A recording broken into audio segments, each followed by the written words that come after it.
Hello, Tammy. Well, I know I put off recording this for a long time just because I was always busy and thinking, what am I going to say?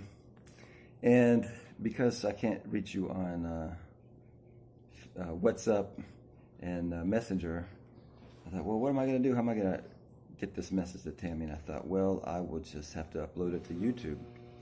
That's the only way I can think of. And, well, maybe other people will watch this because it's going to be public. So if anybody else is watching, this is a message to an old, more than friend from 30 years ago who I've recently been in contact with. And I wanted to explain to her about this, this doctrine, the doctrine of the shape of the earth. So, Tammy, the thing that I wanted to tell you is that a couple years ago, I came across something that I thought, when I first heard about it, I thought, that is crazy. There's no way that is true. That's just some lunacy thing, right? Lunacy idea.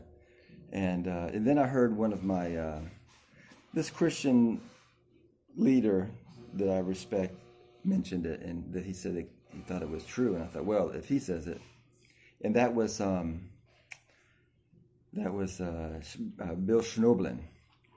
And so I thought, well, if he says it's true, then there must be something to it. So I checked it out.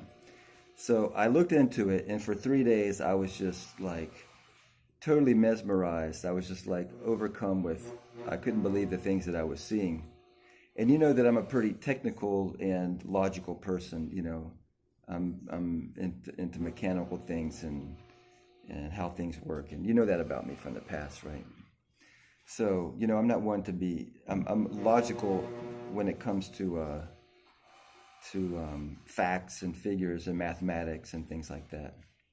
And I think, you know, I had, you know, I was into flying in the past. My whole family's Air Force family. So I'm not, you know, ignorant on things of physics or mechanical issues. So the thing is, Tammy, is that, and so after I got in, looked at this for about 3 days, it took me to, I was just like what's the word? I was just engrossed in it and researching this topic.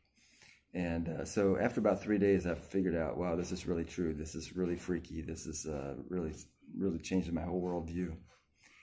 And so it started out, on this channel, you can see my testimony about this. Give it a little bit more information. I didn't really, in my testimony, I didn't really talk about a lot of the things, the proofs about this. It was more about my conversion experience, but still it'll give you some idea. And right now, I don't really have, I can't go into a bunch of details. I just go into the main things about it, and then you'll just have to research it. And knowing you that you're the truth seeker that you are, and the person who likes to know the truth and are open-minded, I believe for sure you're going to come around to this very quickly. But yeah, it's kind of a life-changing doctrine. It's a life-changing thing. And so it starts out with, I don't know if you know this, but all the moon landings were faked. It was all faked. It was all, you could look into that. I came upon that information years ago.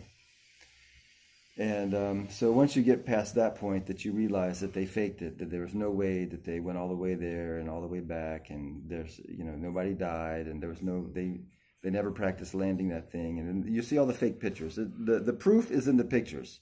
The pictures are fake. You know, there's shadows that go different directions. There's all kinds of things. And whenever somebody tries to debunk the fakeness of it, there's always errors in there debunking. That's the first thing. Now, the thing to keep, the main thing for this, which I'm going to get to, is that water is always flat. Water does not curve. Water, you can measure, even in the swimming pool, in my pool I'm building out there. It looks like I'm going to have to stop at 5 minutes. I'm going to do it every 5 minutes because otherwise it's too hard for these videos to upload. So I'm going to stop this and then do another one.